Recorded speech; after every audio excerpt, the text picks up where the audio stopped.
Assalamualaikum warahmatullahi wabarakatuh. Ada sebuah kisah tentang seorang pria yang sangat amat egois dengan seorang gadis kecil yang amat sangat jujur. Nah, di sebuah desa ini pria ini sebenarnya dikenal sangat luas akan keegoisannya. Jadi dia selalu mengutamakan kepentingan dirinya terlebih dahulu, baru membandingkan dengan penduduk desa yang lain. Saat makan, ia mau juga jadi orang yang pertama dilayani. Saat berjalan, dia tidak mau ada orang sama sekali yang menghalangi. Bahkan saat melakukan pembayaran, dia juga mau membayar dengan harga murah. Hingga pada suatu hari, pria itu kehilangan sekantong uang berisi 50 koin emas. Ia pun langsung meminta semua anak buahnya mencari 50 koin emas tersebut. Berhari-hari mencari, tidak ada satu anak buah pun yang menemukan kantong tersebut. Hingga suatu pagi, seorang gadis kecil kemudian memberitahukan kepada sang kakek bahwa ia tiba-tiba menemukan sekantong koin saat perjalanannya dari kebun.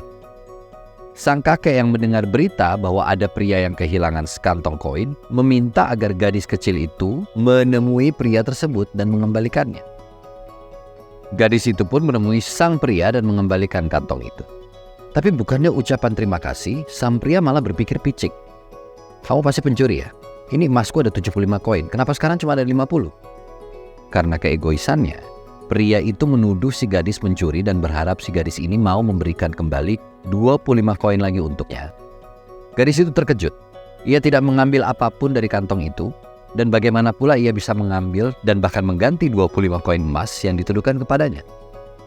Melihat si gadis tidak mau mengganti koin yang dituduhkan, si pria pun akhirnya mengadukan kepada seorang hakim atas tuduhan pencurian yang dilakukan oleh si gadis kecil ini. Lalu hakim ini pun bertanya ke si gadis, apakah ia mengambil koin tersebut? Dan si gadis pun tetap dalam kejujurannya dan mengatakan bahwa ia tidak mengambil koin yang ada di dalam kantong tersebut.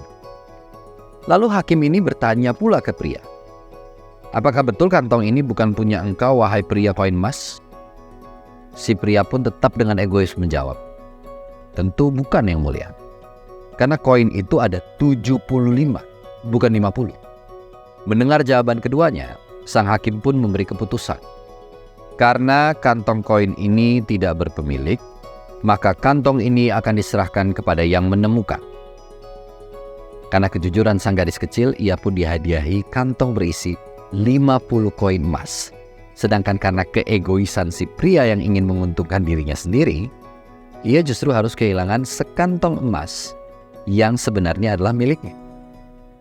Bukankah pada akhirnya keegoisan justru hanya membawa kerugian untuk kita? Karena segala hal yang niatnya hanya untuk mementingkan diri sendiri, sudah pasti akan membawa dampak yang tidak baik. Tidak dipungkiri, rasa egois bisa saja datang dalam berbagai macam kesempatan, baik secara sadar maupun secara tidak sadar. Maka, dibutuhkan kesadaran penuh bahwa tidak melulu harus semua tentang kita. Sebagai makhluk sosial, ya, kita tidak sedang hidup sendiri. Ada kalanya kita membutuhkan bantuan dari banyak orang lain di sekitar kita atau sebaliknya. Kalau kita kembali memiliki kesadaran bahwa kita tuh bukan makhluk tunggal dan hidup sendiri. Ada nilai-nilai yang dijunjung tinggi, bahkan dalam bermasyarakat. Ada nilai dalam bernegara dan lainnya. Maka ada kepentingan yang juga jauh lebih besar dari hanya tentang diri sendiri. Namun bukan berarti kita mengalah begitu saja. Artinya ego juga tetap diperlukan sehingga bukan tenggelam dalam keegoisan orang lain, namun tahu kapan harus berkata cukup dan lebih mawas diri dalam bersikap. Ada satu filsafat kuno bahwa musuh terbesarmu adalah dirimu sendiri. Dan rasa egois itu timbul karena seorang lebih mementingkan dirinya sendiri. Pada hakikatnya manusia tahu bahwa menyimpan sifat egois akan menimbulkan rasa takut, kekhawatiran, dan kehilangan tentang apa yang telah ia miliki. Lalu, mengapa kita harus bersikap egois saat Tuhan menciptakan kita dengan hak yang sama?